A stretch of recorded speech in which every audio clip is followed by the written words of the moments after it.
Vamos hoy con la tercera parte de este relato de Stanislaw Lem. El Homos rápidamente aprendió el lenguaje inteligente y era lo bastante intrépido como para trabar conversación con Electrina. Una vez, la princesa le preguntó qué era esa sustancia blanca que brillaba en sus fauces. A esos les llamo dientes, dijo. ¡Ay! Regálame uno, pidió la princesa. ¿Y qué me darás tú a cambio?, preguntó entonces él. Te daré mi llavecita de oro, pero solo por un momento. ¿Y qué tipo de llave es esa? Es mi llave personal, la uso cada noche para dar cuerda a mi mente. Seguramente tú también tienes una. Mi llave es diferente a la tuya, respondió evasivamente. ¿Y dónde la guardas? La guardo aquí en el pecho, debajo de esta tapa dorada. Dámela. ¿Y tú me darás un diente? Claro. La princesa giró un tornillito dorado, abrió la tapa, sacó una pequeña llave de oro y la pasó por entre los barrotes. El cara pálida la tomó ávidamente, cloqueando de júbilo, y se apartó al centro de la jaula. La princesita le imploró y rogó que le devolviera la llave, pero fue inútil. Asustada de que alguien pudiera darse cuenta de lo que había hecho, Electrina regresó a sus habitaciones de palacio con el corazón oprimido. Quizá actuó tontamente, pero solo era una niña. Al día siguiente, sus sirvientes la encontraron sin sentido en su cama de cristal. El rey y la reina llegaron corriendo con toda la corte detrás de ellos. Yacía como dormida, pero sin embargo era totalmente imposible despertarla. El rey hizo traer a los médicos electricistas de la corte, sus doctores técnicos y mecanicistas, y estos, cuando procedieron a examinar a la princesa, descubrieron que su tapa estaba abierta. No había tornillito ni llavecita. Rápidamente se dio la alarma en palacio, reinó el pandemonium. Todos corrían de aquí para allá buscando la llavecita, pero sin resultado. A la mañana siguiente, el rey, sumido en la desesperación, fue informado de que su cara pálida deseaba hablar con él sobre el asunto de la llave extraviada. El rey mismo fue al parque sin demora y el monstruo le comunicó que él sabía dónde había perdido su llave la princesa, pero que solo lo revelaría cuando el rey le hubiera dado su palabra de que le devolvería su libertad, y más aún que le proporcionaría un baquel espacial para que pudiera volver con los de su especie. El rey rehusó obstinadamente. Ordenó que buscaran en el parque de extremo a extremo, pero al final accedió a estos términos. Así, se alistó una nave espacial y los guardias escoltaron al Carapali desde su jaula. El rey esperaba a un lado de la nave. No obstante, el Antropos prometió decirle dónde estaba la llave tan pronto estuviera a bordo de la nave y no antes.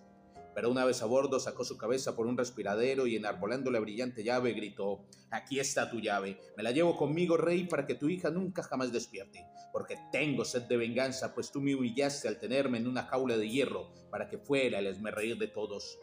El fuego salió disparado de debajo de la popa de la nave espacial y el bajel se elevó en dirección al cielo ante los enmudecidos espectadores.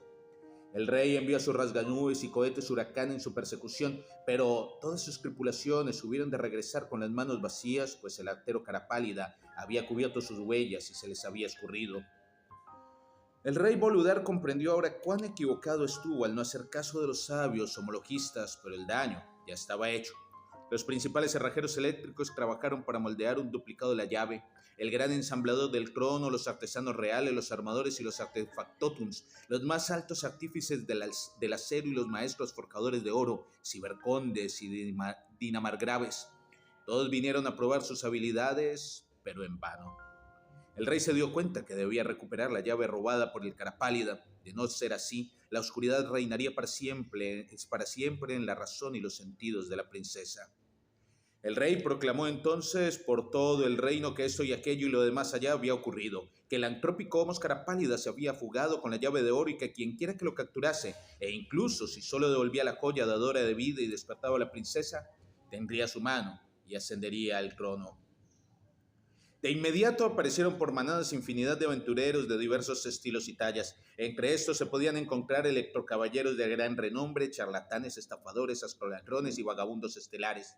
Se presentó en el castillo de Mécrico Megawatt el celebrado esgrimista oscilador, quien poseía tal retroalimentación y retrovelocidad que nadie podía derrotarlo en el combate cuerpo a cuerpo. De tierras distantes llegaron autopartículas como los dos autómatas, victoriosos vectores de 1000 batallas, o como Prosteseo, construccionista par excellence, que nunca iba a ningún lado sin dos aspiradores de chispas, uno negro y el otro plateado. Y estaba también Arbitron Kosmosky, totalmente construido de protocristales y esbelto como una espiral, y Cypher de Agrin, el interelectricista, quien, sirviéndose de la ayuda de 40 dromedarios y con 80 cajas, trajo con él una vieja computadora digital oxidada de tanto pensar, pero aún poderosa de mente. Llegaron 3 campeones de la raza de los selectivitas, Diodio, Triodo y Ectodio, quienes tenían un vacío perfecto en sus cabezas. Sus negros pensamientos eran como la noche sin estrellas. Vino también Perpetuan, todo en armadura de Leiden con su conmutador cubierto de moho de 300 encuentros, y Macris Perforatem, que nunca dejaba pasar un día sin integrar a alguien. Este trajo a Palacio su cibercorcel invisible, un supercaballo de batalla al cual llamaba Megaso. Se congregaron todos y cuando la corte estaba en pleno, rodó un barril hasta el umbral y de él se derramó en forma de mercurio Ergio, el autoinductivo, quien podía asumir el aspecto que deseara. Y mañana continuaremos con este relato de Stanislaw Lem.